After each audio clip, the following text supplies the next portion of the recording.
Hello everyone, আসসালামু আলাইকুম। আশা করি আপনারা সবাই ভালো আছেন। আল্লাহর রহমতে আমিও ভালো আছি। আজকে অনেক পুরাতন একটা স্মৃতি আপনাদের সাথে শেয়ার করব। আসলে এটা হচ্ছে আমার সৌদি আরবে থাকাকালীন ভিডিও। আসলে আমি শেষকালীন সময়ে যে ভিডিওগুলো শ্যুট করে রেখেছিলাম সেগুলোই আর কি এডিট করে ছাড়া হয়নি। আমি এতটাই অসুস্থ ছিলাম তখন যে ফোনের দিকে তাকাতে পারতাম না, আর ভিডিওগুলো এডিট করাও হয়নি আর শেয়ার করাও হয়নি। তো আমি ভেবেছি আর কিছু ওর মধ্য থেকে ভিডিওগুলো কিছুই শেয়ার করব না, জাস্ট এই ভিডিওটা আমার ভালো লাগলো তাই শেয়ার করতে ইচ্ছা হলো। আমি সেদিন সাধারণত উমরা করতে যাচ্ছিলাম, মানে সেদিন আমার হাজবেন্ডের হঠাৎ করে অফিস সকাল সকাল ছুটি হয় এবং তার পরবর্তী 2 দিন তার অফিস বন্ধ থাকে। তার জন্যই আর কি সেদিন বিকালেই আমরা উমরা করার উদ্দেশ্যে বেরিয়ে পড়ি। আমি তো ডেইলি ব্লগ শেয়ার করি, তার জন্য আমি সকাল থেকে ব্লগটা শেয়ার করছিলাম। তো আমি এখানে হচ্ছে মেয়ের নাস্তা সকালে উঠিয়ে ফ্রেশ করে দিয়ে সকালে নাস্তাটা জাস্ট তৈরি করে দিয়েছিলাম।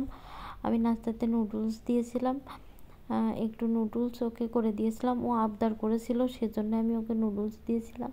কিন্তু এখানে আমি কাঁটা চামচ না দিয়ে এই চামচটা যে কিসের জন্য দিয়েছি আমি নিজেও জানি না। এখন দেখি আর ভাবি যে তখন এই চামচটা কেন দিয়েছিলাম। হয়তোবা ও বায়না করেছিল তার জন্যই দিয়েছিলাম, তাছাড়া আর কিছুই না। আর এখানে দেখতে পাচ্ছেন ও খাচ্ছে একা একাই। ও কিন্তু সাধারণত একা একা খায় না, নুডলসটাই একা একা একটু খায়, তাছাড়া কিছুই খায় না। আর আমি খাসির মাংস রান্না করব বলে মাংসগুলো ভিজিয়ে রেখেছিলাম ফ্রিজ থেকে বের করে।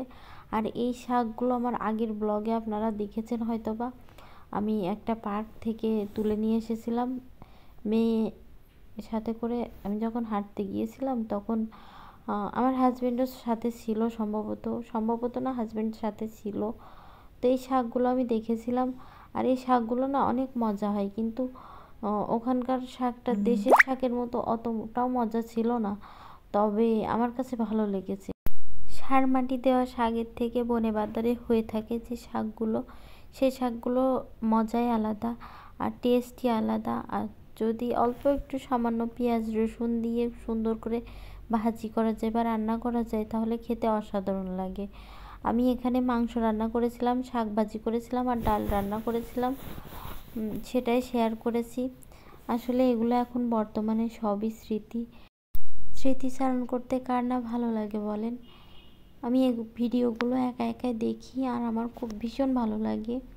আমার মনে হয় যখন আমার মেয়ে বড় হয়ে যাবে তখন এই ভিডিওগুলো আমি দেখব। ওর ছোট ছোট হাত, ছোট ছোট মুখ, একটা আলাদাই ভালো লাগে আর কি। আর সৌদি আরবে কাটানো দিনগুলো আমার জীবনের সবথেকে সেরা সময়, কেননা আমি আমার হাজব্যান্ডের সাথে দেশে সর্বোচ্চ 6 মাস সংসার করেছি, তাও 2বারে।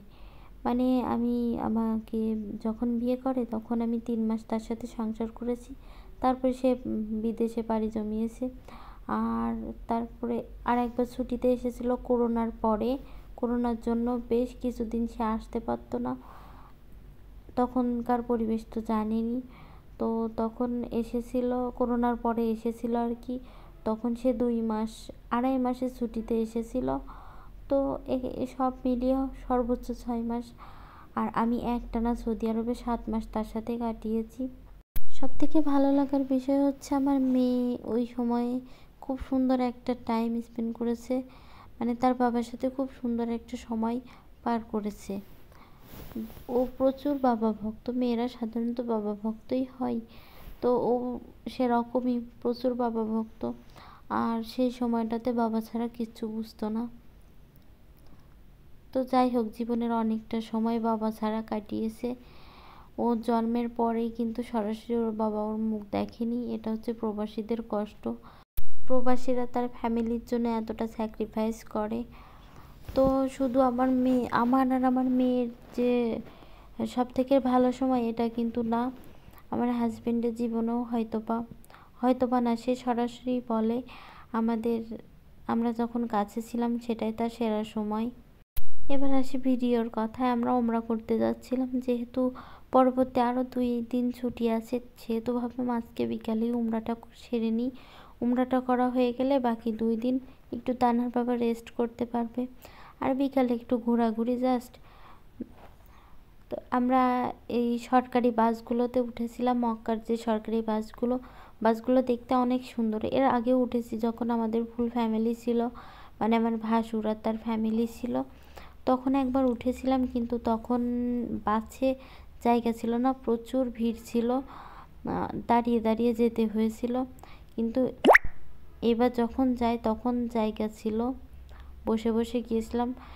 আয়শা মসজিদে নামিয়ে দিয়েছিল, কিন্তু আয়শা মসজিদের বিপরীত পাশে আমাদের নামিয়ে দিয়েছিল, তার জন্য এই ফ্লাইওভারের উপর দিয়ে হেঁটে হেঁটে আমরা আয়শা মসজিদের দিকে যাচ্ছিলাম আর কি।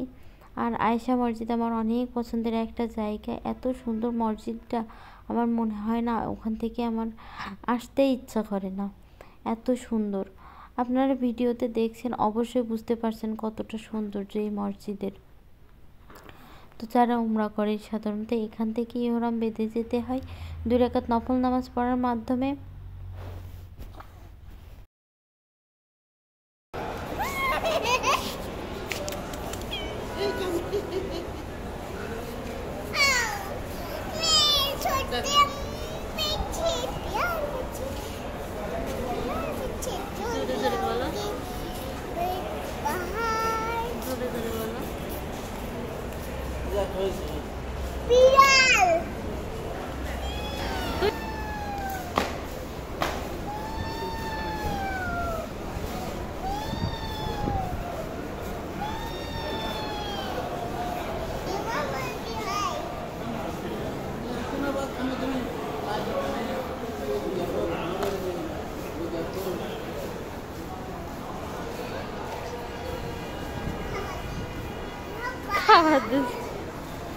চলো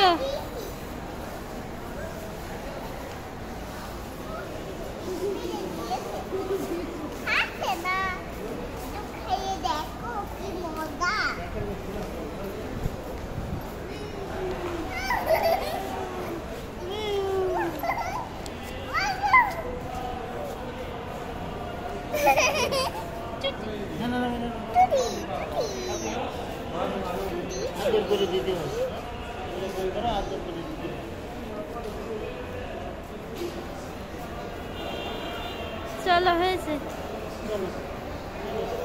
এখানকার সব মসজিদগুলোই সুন্দর, মনোরম, মনোমুগ্ধকর।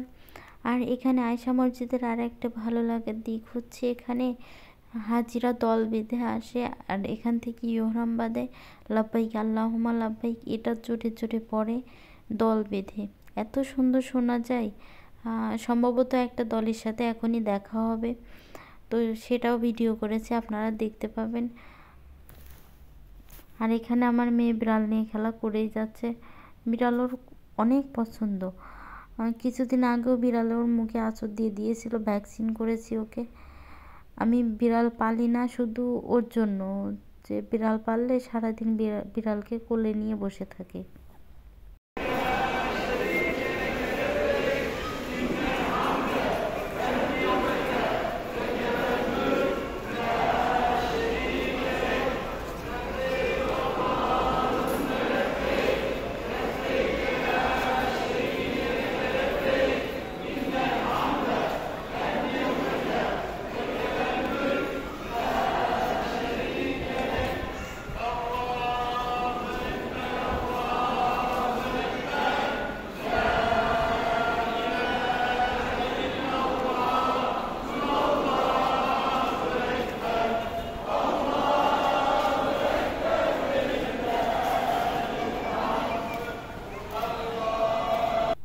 এটা কোনো একটা হজ গ্রুপ, এখানে মানে মূলত গাড়িতে যেতে যেতে লাব্বাইক আল্লাহুম্মা ছেলেরা বলবে জোরে জোরে, মেয়েরা বলবে মনে মনে। তো এখানে ছেলেরা মেয়েরা সবাই একসাথে, যেহেতু একটা হজ গ্রুপ এসেছে, তো মেয়েরা আস্তে আস্তে বলছিল আর ছেলেরা জোরে জোরে লাব্বাইক আল্লাহুম্মা বলছিল। তো সেটারই ছোট্ট একটা ক্লিপ আমি নিয়েছি এবং আপনাদের সাথে শেয়ার করেছি। আর এটা হচ্ছে মহিলাদের নামাজের এরিয়া, এখানে মহিলারা নামাজ পড়ে। আর মহিলাদের নামাজ পড়ার জায়গাটা দেখেছেন কীভাবে, ঘিরে দেওয়া হয়েছে, আর ওই সাইডে পুরুষেরা নামাজ পড়ে। তো এখান থেকে আমি 2 রাকাত নফল নামাজ পড়ে বেরিয়ে যাব।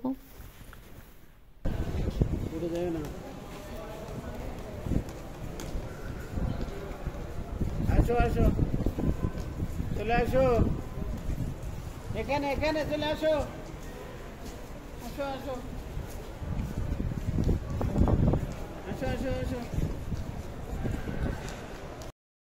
আর এখানে তারা খেলা করছিল। ও সারাদিন বাসার মধ্যে থাকতো, তো এই জন্য সব বের হলে অনেক ছোটাফাটা করতো, অনেক খেলা করতো, ও অনেক ভালো লাগতো আর খুশি থাকতো। ও প্রচুর খেলা করছিল। আর আমাদের যেহেতু সন্ধ্যা লেগে গেছিলো, তাই তানহার বাবা একটু তাড়া দিচ্ছিল।